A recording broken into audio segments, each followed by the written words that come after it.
하나님께서 모세를 바로에게 보내셔서 5장 1절에서 내 백성을 이제 내보내라 이렇게 명령하도록 했습니다. 그런데 바로가 그 모세의 말을 쉽게 듣지 않습니다. 아니, 하나님의 말씀을 쉽게 행하지 않습니다.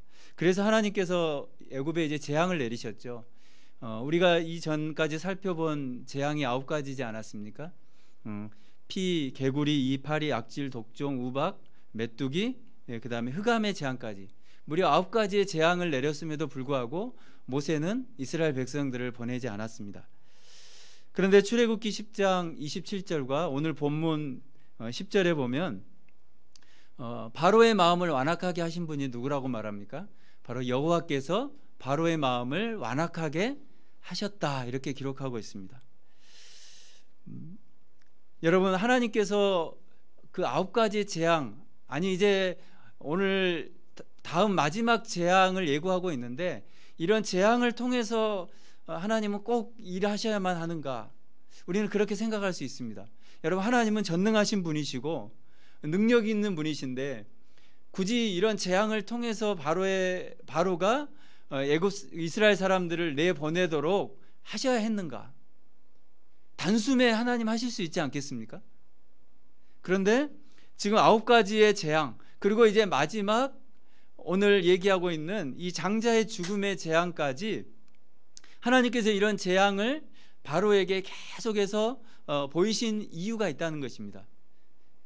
하나님이 할 수 없어서가 아니라 바로에게 하나님의 진노가 무엇인가, 그리고 하나님께서 그 진노와 함께 베푸시는 하나님의 사랑, 하나님의 공의로우심이 무엇인가를 선명하게 드러내시기 위해서 이런 재앙들을 계속 바로에게 보이신 것입니다.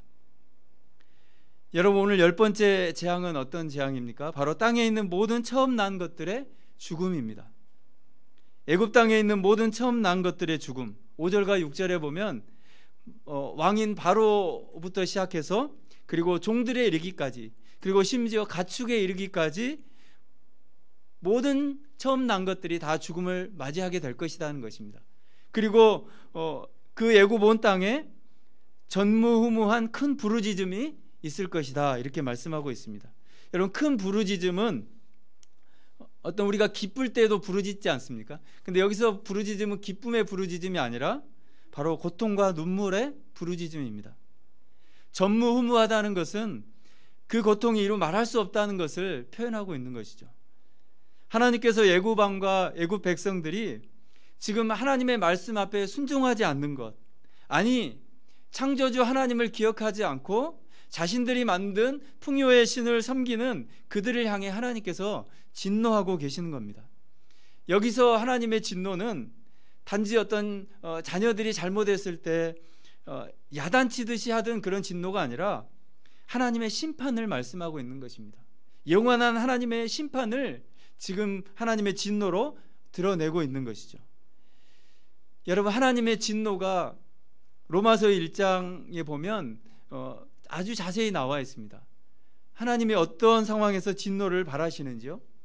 로마서 1장 18절과 또 21절부터 23절에 보면 하나님의 진노가 불의로 진리를 맞는 사람들의 모든 경건하지 않음과 불의에 대하여 하늘로부터 나타나나니 하나님을 알되 하나님을 영화롭게도 아니하며 감사하지도 아니하고 오히려 그 생각이 허망하여지며 미련한 마음이 어두워졌나니 스스로 지혜 있다 하나 어리석게 되어 썩어지지 아니하는 하나님의 영광을 썩어질 사람과 새와 짐승과 기어다니는 동물 모양의 우상으로 바꾸었느니라. 바로 이것에 대한 하나님의 진노, 이것이 반드시 이루어질 거라는 것입니다. 여러분, 하나님의 진노는 애굽의 백성들에게만 해당하는 것은 아니죠. 아담 이후에 그 아담의 죄를 전가받은 우리 모두에게 임할 하나님의 진노입니다. 바로 로마서 5장 6절부터 10절에 말하는 바로 우리가 이런 상태에 있을 때의 진노죠.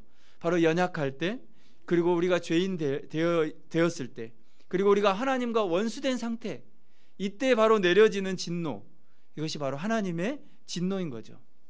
이 진노는 이제 어느 누구도 피할 수 없다라고 성경은 말합니다. 그래서 로마서 3장 23절에 모든 사람이 죄를 범하였음에 하나님의 영광에 이르지 못하더니, 모든 사람이 다 이 하나님의 진노의 앞에 놓여 있다는 것입니다.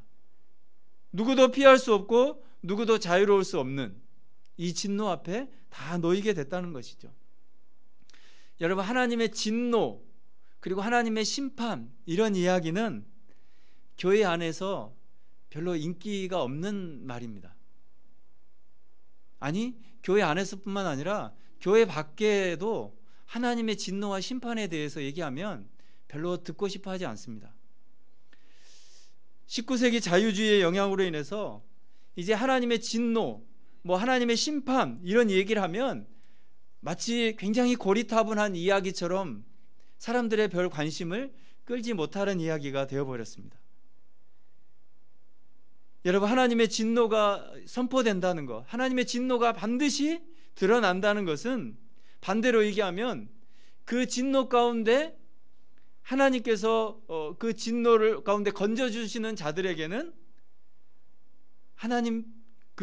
하나님께서 주시는 그 충만한 은혜와 감격이 있다는 것을 반대로 말씀하고 있는 것이죠. 여러분, 오늘 이런 하나님의 진노가 누구에게 내려졌습니까? 바로 애굽 백성들에게 내려지지 않았습니까? 그런데 반면에 그 하나님의 진노를 받지 않는 사람들이 나옵니다. 여러분, 11장 7절을 보시면 하나님 그 애굽의 모든 진노가 내려지는데 이런 진노를 받지 않는 사람들, 한번 여러분 7절을 한번 읽어볼까요? 그러나 이스라엘 자손에게는 사람에게나 짐승에게나 개 한 마리도 그 혀를 움직이지 아니하리니 여호와께서 애굽 사람과 이스라엘 사이를 구별하는 줄을 너희가 알리라 하셨나니. 누구에게는 내리지 않습니까? 이스라엘 자손에게는 개 한 마리도 혀를 움직이지 아니하겠다. 그리고 그들을 구별해 내겠다. 애굽 백성들에게 임한, 바로와 그리고 온 애굽 백성들에게 임한 그 고통의 부르짖음, 큰 부르짖음이 이스라엘 백성들에게는 일어나지 않을 것이다, 이렇게 말씀합니다. 여러분, 지금 혀를 움직이지 않는다는 것은 우리가 혀를 움직이지 않으면 말을 할 수 없지 않습니까? 아무 소리도 할 수 없는 거예요. 침묵입니다. 지금 애굽에는 엄청난 고통의 소리가 막 끊임없이 드러나는데, 반대로 이스라엘 가운데는 아무 소리도 안 들리는 거예요. 여러분, 극과 극 아닙니까? 그런데 그런 침묵 속에 여러분, 아무 소리도 들리지 않는 것처럼 보이지만, 그러나 사실 그 침묵 속에는 또 다른 외침이 있는 겁니다. 어떤 외침일까요? 애굽 백성들이 그 부르짖었던 큰 슬픔의 부르짖음이 아니라 반대로 큰 기쁨의 부르짖음이 그 침묵 속에 들어있는 겁니다. 왜요? 그 고통을 당하지 않는, 그 말할 수 없는 그 하나님의 은혜를 받은 그 기쁨이 그 말할 수 없는 침묵 속에 들어있는 것이죠. 바로 하나님께서 그들을 그렇게 구별해 내신 것입니다. 여러분, 이제 오늘 본문 이어서 12장에 보면 하나님께서 그들을 구별해 내신 방법이 있죠. 12장 23절에 보면 여호와께서 애굽 사람들에게 재앙을 내리려고 지나가실 때에 문 임방과 좌우 문설주의 피를 보시면 여호와께서 그 문을 넘으시고 멸하는 자에게 너희 집에 들어가서 너희를 치지 못하게 하실 것임이니라. 속죄의 그 양의 피를 문설주에 바르게 하셔서 그 피를 보고 하나님께서는 그 재앙을 넘어가신 것이죠. 그것이 바로 이스라엘 백성들의 구별되게 하신 하나님의 행하심이었습니다. 바로 유월절 어린 양의 피로 바로 하나님께서 구원의 은혜를 베푸셨다는 것입니다. 이스라엘은 그렇게 하나님의 진노 가운데서 그 피를 힘입어 구원의 은혜를 누리게 된 것입니다. 바로 죄를 대속한 어린 양의 피로 그들을 구원해 내셨다는 것입니다. 여러분, 이스라엘 백성들이 그런 은혜를 누렸는데 오늘 살아가는 우리는 어떤 은혜를 누렸습니까?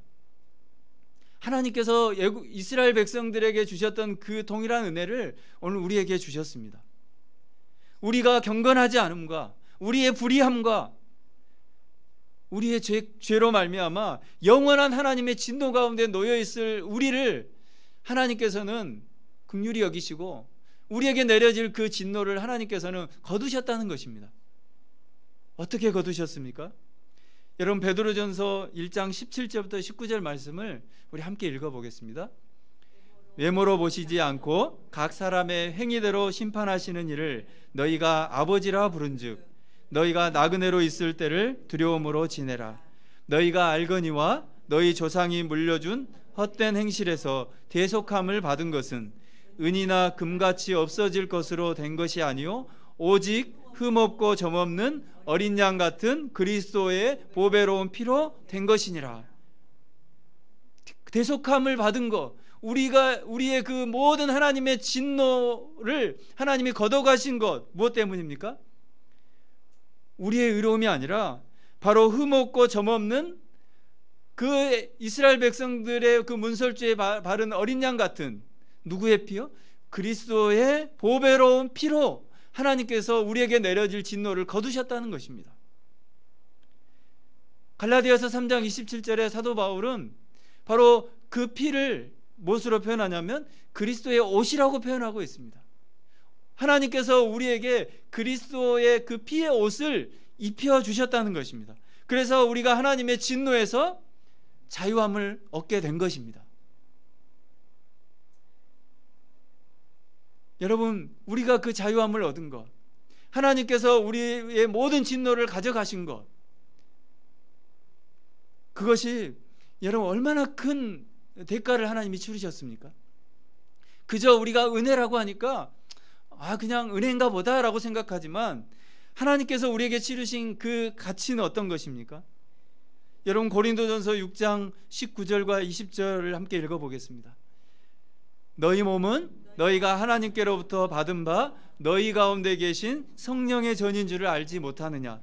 너희는 너희 자신의 것이 아니라 값으로 산 것이 되었으니 그런즉 너희 몸으로 하나님께 영광을 돌리라. 무엇으로 샀다고요? 값으로 산 것이 되었다. 여러분, 값으로 샀다. 어떤 값으로 샀습니까? 그냥 우리가 지불할 수 있는 어떤 값어치가 아니라 이 값은 우리가 지불할 수 없는 값어치입니다. 우리의 행위나 아니면 우리가 가진 어떤 것으로도 지불할 수 없는 그 값어치, 바로 하나님 자신을 주신 것이죠. 하나님 자신이 우리의 그 모든 진노를 걷어가시는 그 값이 된 것입니다. 그러니 그 값어치가 얼마나 큽니까? 상상할 수 없는 값어치 아닙니까? 하나님 자신과 우리를 바꿔주신 거 아닙니까? 하나님 자신을 다 내어주셔서 그렇게 우리를 사셨다는 것입니다. 어마어마한 값어치로 하나님께서 우리를 사신 것입니다. 여러분, 다르게 말하면 무엇입니까?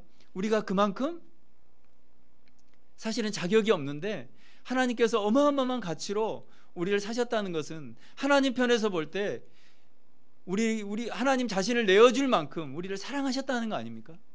그만큼 하나님 자신을 내어주어서 우리를 구원내실 만큼, 그 진노에서 우리를 건져내 주셔야 할 만큼 우리를 그렇게 보셨다는 거 아닙니까? 우리를 그만큼 사랑하셨다는 것이죠. 여러분, 우리가 그렇게 자유를 얻은 줄 믿습니다.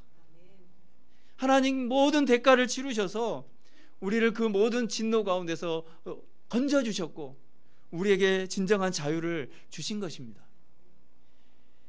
여러분, 우리 개혁교회의 그 전통적인 신앙 고백서인 웨스트민스터 신앙 고백서에서는 이 자유를 이렇게 정리하고 있어요. 신자들을 위해 값주고 사신 자유가 이런 것이다. 이 성경에 있는 성도들이 얻는 자유를 이렇게 정리해 놨습니다. 여러분, 몇 가지 그 자유를 정리해 놓은 것을 우리가 좀 읽어봤으면 좋겠습니다. 첫 번째, 어떤 자유입니까? 죄책으로부터의 자유, 하나님의 정죄하는 진노로부터의 자유. 우리가 이 자유를 얻었다는 것입니다. 여러분, 에베소서 2장 1절과 3절에 보면 우리가 본질상 하나님의 진노의 자녀였다는 것이에요. 진노의 대상이었다는 것입니다. 그런데 하나님께서 진노의 대상인 우리를 하나님 자신을 내어주셔서 살려내셨다는 것입니다.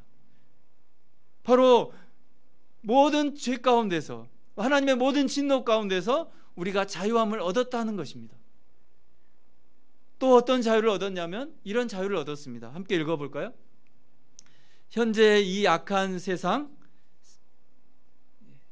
읽어보겠습니다. 현재 이 악한 세상, 사단에게 종노릇 하는 것, 그리고 죄의 지배로부터 건진받은 자유. 어떤 자유입니까? 죄의 지배로부터, 사단의 어떠한 공격 가운데서도 우리가 넘어지지 않고 거기에 우리가 지지 않은, 그리고 그 죄의 지배로부터. 그래서 골로새서 1장 13절에 사도 바울은 흑암의 권세에서 우리를 건져내셨다 이렇게 말합니다. 그리고 로마서 6장 14절에 보면 우리가 이제 법 아래 있지 아니하고 은혜 아래 있다.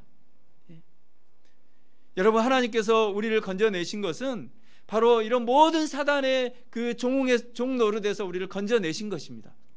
그리고 모든 죄의 지배로부터 우리를 자유하게 해주신 것입니다. 그런가 하면 또 어떤 자유에서 우리가 건짐을 받았냐면 함께 읽어보겠습니다. 악한 고통과 사망에 쏘는 것에서 건짐받는 것, 무덤을 이기는 것, 그리고 영원한 지옥에서 건짐받은 자유. 여러분, 이런 자유를 여러분 얻으신 거 아닙니까?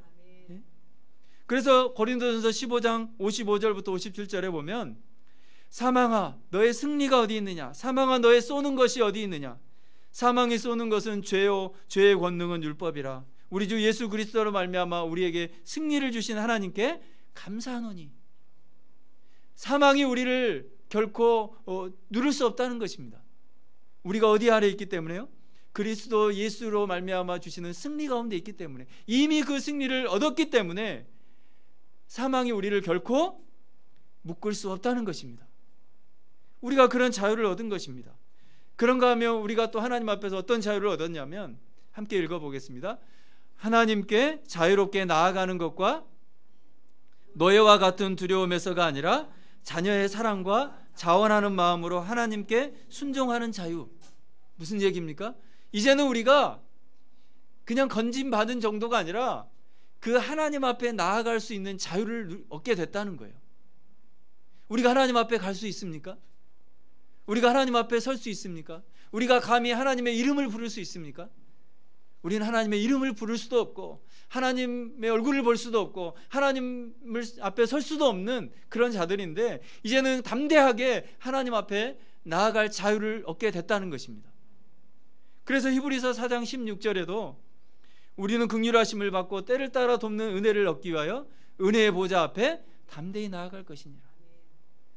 하나님 앞에 나아갈 자유, 그리고 그 앞에서 순종할 자유를 얻게 된 것이죠. 여러분 안에 이런 자유가 충만하시기를 축원합니다. 하나님 앞에 우리는 언제든지 자유롭게 나아갈 수 있게 됐어요. 누구의 이름으로요? 바로 예수 그리스도의 이름으로. 예수 그리스도께서 우리를 건져주심으로 우리는 하나님께 나아갈 자유를 얻게 됐다는 것입니다.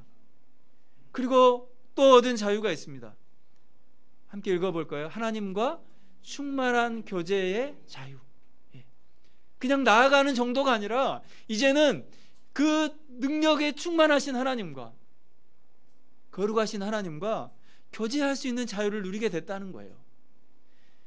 여러분, 갈라디아서 4장 6절에 보면 우리는 누굽니까? 하나님의 아들들이 되었다는 겁니다. 자녀가 되었다는 거예요. 그래서 우리가 아빠, 아버지라 부르게 됐다는 겁니다. 여러분, 아버지라고 부르는 것은 자녀들의 특권 아닙니까? 그것은 그냥 어떤 명칭이 아니라 인격적인 관계가 되었다는 것입니다. 하나님과 우리가 인격적인 관계 가운데 그분과 교제하는 기쁨을 누리는 자녀가 되었다는 것입니다. 여러분, 이런 자유를 여러분 누리고 계십니까?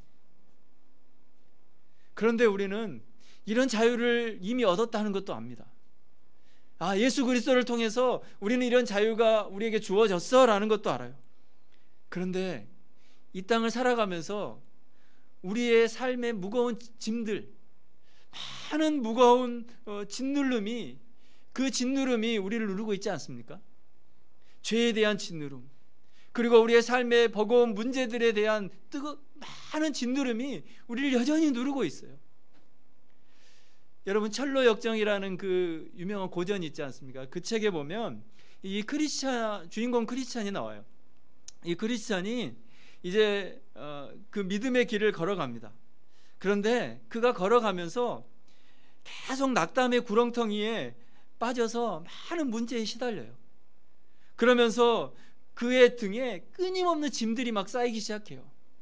그가 겪으면서 그 많은 문제들의 짐들이 막 등에 쌓이고요. 그리고 자신이 하나님 앞에서 어떤 사소한 죄를 지음으로 인해서 그 죄 때문에 지은 마음의 그 죄책들이 막 등에 쌓이는 거예요. 그래서 얼마나 쌓였냐면 그 책에 보면 이렇게 표현되어 있어요. 거의 압사할 지경이 되었다. 그 짐 때문에 압사당할 정도가 되었다는 거예요. 무거운 죄책이 그를 누르기 시작했습니다. 여러분, 우리가 마치 그러지 않습니까?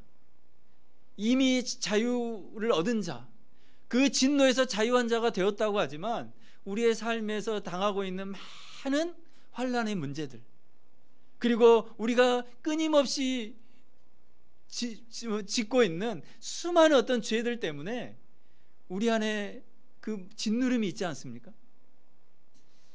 그러다 보니까 하나님께서 예수 그리스도를 통해서 주신 그 어린 양의 피로 말미암아 우리를 건져주시고 자유케 하시는 그 자유가 있음에도 불구하고 그 자유를 누리지 못하며 살아가요. 내게 그 자유가 있는 것 같다가도 그 문제 앞에만 서면, 그 문제가 내게 다가오면 그 자유가 어느새 다 사라져 버립니다. 우리는 그런 짓누름 속에 여전히 살고 있다는 거예요. 여러분, 그런데 우리는 무엇을 착각하냐면 영원한 그 죄책과 일시적인 죄책을 구분하지 못하기 때문에 그렇습니다. 여러분, 우리의 그 진노, 하나님의 진노, 그리고 영원한 자유함은 어떤 자유함입니까? 영원한 그 죄로부터의 자유함입니다. 그러나 우리는 여전히 일시적인 수많은 죄의 문제와 또 삶의 연약한 문제가 우리 안에 여전히 남아 있어서 그런 많은 그 짓누림이 우리 안에 여전히 있습니다. 그러나 우리는 바로 예수 그리스도께서 그 영원한 죄의 문제를 해결해 주셨다는 그 자유함을 우리가 잃고 산다는 거예요.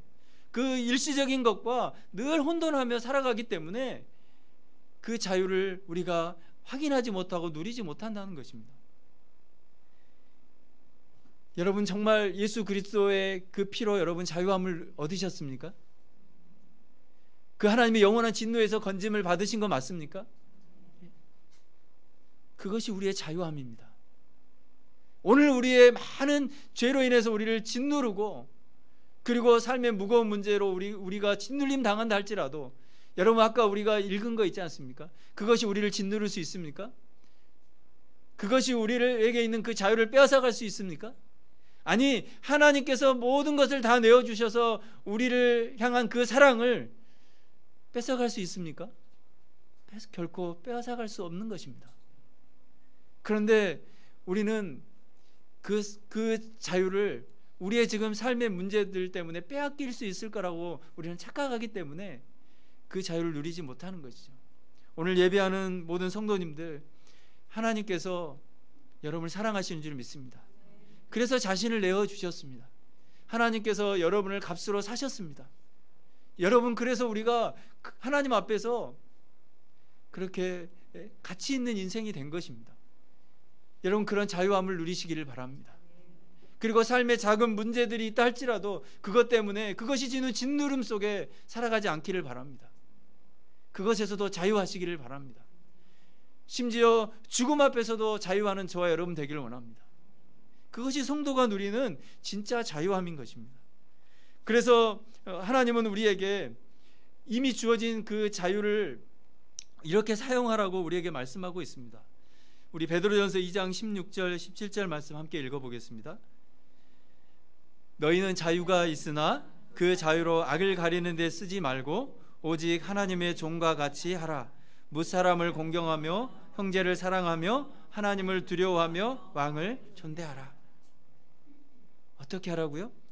그 자유를 악을 가리는 정도로만 쓰지 말고 하나님의 종과 같이 하나님을 사랑하고 또 이웃을 사랑하는 그 사랑하는 삶을 살아가라. 그것이 자유함을 얻은 자들의 삶이다, 이렇게 말씀하고 있습니다. 또 갈라디아서 5장 1절에 이렇게 말씀하고 있죠. 함께 읽어볼까요? 그리스도께서 우리를 자유롭게 하려고 자유를 주셨으니 그러므로 굳건하게 서서 다시는 종의 멍에를 매지 말라. 왜요? 그리스도께서 이미 다 내어주셔서 다 지불해 주셨다는 거예요. 값을 다 지불해 주셨기 때문에 더 이상 지불할 값이 없다는 겁니다. 그렇기 때문에 더 이상 너희들이 무엇인가 하려고 그런 멍에를 매지 말라는 겁니다. 자유하라는 겁니다. 여러분, 그 자유함을 누리는 저 여러분 되기를 원합니다. 하나님께서 우리에게 주신 자유는 우리가 어떤 방종함으로 사용하라는 자유가 아니고 그 자유함이 어떤 값으로 우리에게 주어졌는지를 깊이 생각하고 또 진짜 자유를 얻은 자답게 살아가기를 원하시는 하나님이 주신 자유입니다. 여러분, 오늘 애굽의 백성들, 그들에게는 자유함이 없는 거죠. 그들은 영원한 하나님의 심판 앞에 놓여 있는 겁니다. 그렇기 때문에 뭐만 있어요? 큰 부르짖음밖에 없어요. 울부짖음밖에 없는 겁니다. 그러나 이스라엘 백성들에게는 기쁨의 소리가 있는 거예요. 감격의 소리가 나오는 겁니다. 하나님을 찬양하는 소리가 나오는 거예요. 왜요? 하나님께서 값을 지불하셔서 그들을 건져내 주셨기 때문에. 여러분, 이스라엘 백성들이 누리는 그 가치보다, 그 자유보다 우리는 훨씬 더 큰 자유를 얻은 겁니다. 그 어린 양이 아니라 바로 이 하나님 자신, 바로 예수 그리스도 어린 양 되신 그분이 우리를 대속해 주셨기 때문에 바로 우리는 그런 자유를 누리는 성도가 된 줄 믿습니다. 그런 자유를 늘 기억하시기를 바랍니다. 내가 어떻게 자유를 누리게 되었는가? 이것이 바로 복음 아닙니까? 이것을 생각하며 살아가는 거, 복음으로 살아가는 것이죠. 여러분, 그런 자유함 속에서 기쁨과 감사함으로 살아가는 저와 여러분 되기를 원합니다. 여러분, 무더위도 이기시기를 바랍니다. 사망도 우리를 짓누르지 못하는데 무더위 정도야. 여러분, 그렇지 않습니까? 그것에 짓눌려서 살아가지 않기를 바랍니다. 우리 성도님들 보니까 요즘에 무더위도 힘들어 하시는 것 같고 또 삶의 여러 가지 문제들로 많이 힘드신 분이 참 많은 것 같아요. 여러분, 다시 한번 예수 그리스도 그 보배로운 피를 묵상하시기를 바랍니다. 그래서 그 피로 다시 한번 일어나시고 또 기쁨으로, 감사함으로, 자유함으로 하나님이 주시는 충만한 은혜를 누리며 살아가시는 저와 여러분 되기를 주님의 이름으로 간절히 축복합니다. 우리 시간 함께 찬송했으면 좋겠습니다. 우리 처음 찬양할 때도 했는데요, 죄에서 자유를 얻게 함은, 죄에서 자유를 얻게 함은 바로 보혈의 능력이에요.